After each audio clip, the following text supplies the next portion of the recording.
Hello guys, sa video natin ngayon, ituturo ko sa inyo ang basic settings ng aking Insta360 camera. Nag-request nga si Sir JK Motovlog na gawa natin ng tutorial kung ano ba yung mga basic settings na pwede natin gamitin sa ating camera. Take note lang guys na hindi pa ako expert sa paggamit ng ating camera, kaya nakadepende na sa inyo kung susundin nyo ang settings na aking ginagamit sa camera. Unahin na nga natin dito sa kanyang volume. Sa akin, nilalagay ko lang is medium para hindi kagad maubos ang battery ng ating camera. Sunod na itong light indicator niya. In-on ko nga lang ito para malaman ko na tuloy-tuloy lang ang recording ng ating camera at hindi pa siya humihinto. Sunod itong vibration, naka-on lang ito palagi sa akin. Sunod naman na itong quick capture. Sa akin nga ay pinapatay ko lang ito dahil ayoko na pag inopen ko ang camera is magre-record kagad siya. Sunod naman na itong brightness niya. Ito naman okay lang kahit sagad mo yung brightness niya dahil hindi naman palagi naka-open ang screen ng ating Insta360. Kaya hindi siya makakalobat ng mabilis sa ating battery. Pumunta naman tayo dito sa kanyang settings. Sa USB mode, UDIST mode, sa Wi-Fi settings, auto, Bluetooth wake up is open, sa webcam zoom, naka-off lang siya. Sunod naman is itong anti-flicker, naka-auto lang yan sa akin palagi. At itong video bitrate is high. Sa video sharpness naman is medium at sa external mic naman is 0 dB. So dito na nga tayo sa may settings ng ating camera. Isa-isahin natin sila. Dito sa camera pala, madalas ko lang ginagamit dito is yung video at yung HDR mode. Pero sa ibang settings niya, pinipili ko lang is yung puro high resolutions. At ang always ko lang palang ginagamit is yung 360 camera. Hindi ko ginagamit yung single lens. Hindi ko pa siya natatry.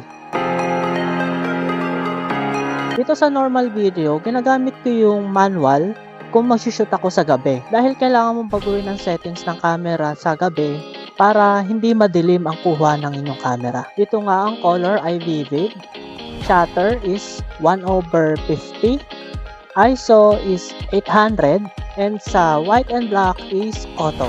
At ang isang ito ay palagi lang naka-off. At sa auto naman ng normal camera, ginagamit ko lang siya kung may araw at yung manual is paggabi.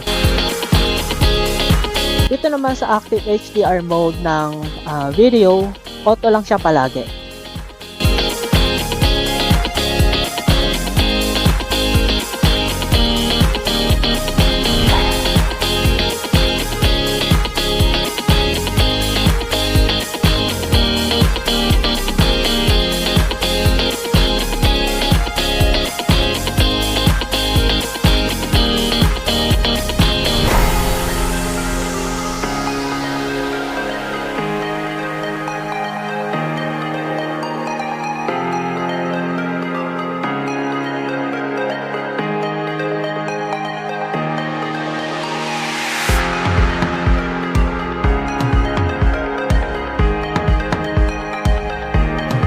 Naman ang iba pang features ng ating camera ay hindi ko pa siya nagagamit masyado, kaya sinet ko lang siya sa high resolution at pinakamataas na frame rate.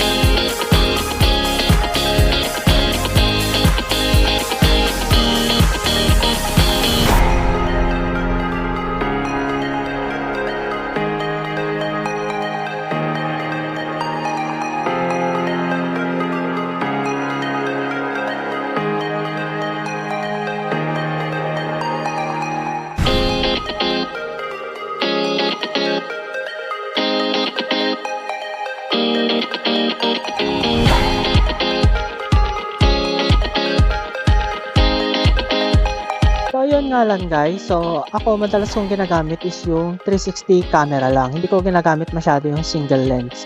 At ito yung mga sample videos and shots na gamit yung mga settings na pinakita ko sa inyo.